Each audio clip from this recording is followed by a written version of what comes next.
ನೆಲಮಂಗಲದ shopping ಸಿಟಿಯಲ್ಲಿ ಮಾರಾಟ ಆಗ್ತಾ ಇದೆ ವಿಷ. ಅವಧಿ ಮುಗಿದ ತಿನಿಸುಗಳನ್ನ ಮಕ್ಕಳು ತಿನ್ನೋ ತಿನಿಸುಗಳೇ ಅತಿ ಹೆಚ್ಚು. ಮಕ್ಕಳ ಆರೋಗ್ಯದ ಜೊತೆ ಚೆಲ್ಲಾಟ ಆಡ್ತಾ ಇರೋ ಶಾಪಿಂಗ್ ಸಿಟಿ ಆಡಳಿತ ಮಂಡಳಿ. ಮ್ಯಾಗಿ, ಫ್ರೈಡ್ ಮಸಾಲ ತಿನಿಸುಗಳು ಸೇರಿದಂತೆ ಅನೇಕ ವಸ್ತುಗಳು ಅವಧಿ ಮುಗಿದಿವೆ. ಅವಧಿ ಮುಗಿದ ಆಹಾರ ಸಾಮಗ್ರಿಗಳನ್ನ ಮಾರಾಟ ಮಾಡುತ್ತಿದೆ ಶಾಪಿಂಗ್ ಸಿಟಿ ಮಾಲೀಕರು. ಇದು ಮೊದಲೇನಲ್ಲ, ಸಾಕಷ್ಟು ಬಾರಿ ಹೀಗೆ ಆಗುತ್ತಿದೆ ಎನ್ನುತ್ತಿದ್ದಾರೆ ಹಲವಾರು ಗ್ರಾಹಕರು. ಕಣ್ಮುಚ್ಚಿ ಕುಳಿತಿದೆಯಾ ಆಹಾರ ಸುರಕ್ಷತಾ ಆರೋಗ್ಯ ಇಲಾಖೆ? ಕೇವಲ FSSAI ಪ್ರಮಾಣ ಪತ್ರ ವಿತರಣೆ ಮಾಡಿದರೆ ಸಾಲದು, ಪರಿಶೀಲನೆ ಸಹ ಮಾಡಬೇಕು. ಆಹಾರ ಸುರಕ್ಷತಾ ಅಧಿಕಾರಿಗಳ ವಿರುದ್ಧ ಸಾರ್ವಜನಿಕರ ತೀವ್ರ ಆಕ್ರೋಶ. ಅವಧಿ ಮುಗಿದು 2 ತಿಂಗಳಾದರೂ ಮಾರಾಟವಾಗ್ತಿವೆ ತಿಂಡಿ ತಿನಿಸುಗಳು. ನೆಲಮಂಗಲದ ಶಾಪಿಂಗ್ ಸಿಟಿಯಲ್ಲಿ ಅವಧಿ ಮುಗಿದ ಆಹಾರ ಪದಾರ್ಥಗಳನ್ನ ಮಾರಾಟ ಮಾಡಲಾಗುತ್ತಿದೆ ಎಂಬ ಗಂಭೀರ ಆರೋಪಗಳು ಕೇಳಿಬಂದಿವೆ. ವಿಶೇಷವಾಗಿ ಮಕ್ಕಳಿಗೆ ಹೆಚ್ಚು ಬಳಸುವ ಮ್ಯಾಗಿ, ಫ್ರೈಡ್ ಮಸಾಲ ಮತ್ತು ವಿವಿಧ ಪ್ಯಾಕೇಜ್ಡ್ ತಿನಿಸುಗಳು ಅವಧಿ ಮೀರಿದ ಬಳಿಕವೂ ಮಾರಾಟದಲ್ಲಿ ಇವೆ ಎಂದು ಗ್ರಾಹಕರು ಆಕ್ರೋಶ ವ್ಯಕ್ತಪಡಿಸಿದ್ದಾರೆ.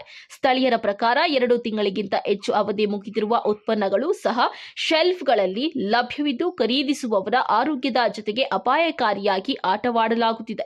ಇದು ಮೊದಲ ಘಟನೆಯಲ್ಲ, ಹಲವಾರು ಬಾರಿ ಇದೇ ಸಮಸ್ಯೆ ಆಗುತ್ತಿದೆ ಎಂದು ಅನೇಕ ಗ್ರಾಹಕರು ಹೇಳಿದ್ದಾರೆ.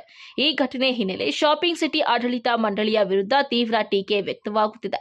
ಮಕ್ಕಳ ಆರೋಗ್ಯದ ಜೊತೆ ನಿರ್ಲಕ್ಷ್ಯ ತೋರಲಾಗುತ್ತಿದೆ ಎಂಬ ಆರೋಪಗಳು ಕೇಳಿಬರುತ್ತಿವೆ. ಇದೇ ವೇಳೆ ಆಹಾರ ಸುರಕ್ಷತಾ ಮತ್ತು ಆರೋಗ್ಯ ಇಲಾಖೆಯ ಕಾರ್ಯಕ್ಷಮತೆಯ ಮೇಲೂ ಸಹ ಪ್ರಶ್ನೆಗಳು ಎದ್ದಿವೆ. ಕೇವಲ FSSAI ಪ್ರಮಾಣ ಪತ್ರ ನೀಡುವುದರಿಂದ ಮಾತ್ರ ಸಾಲದು, ನಿಯಮಿತ ಪರಿಶೀಲನೆ ನಡೆಸಬೇಕು ಎಂದು ಸಾರ್ವಜನಿಕರು ಆಗ್ರಹಿಸಿದ್ದಾರೆ.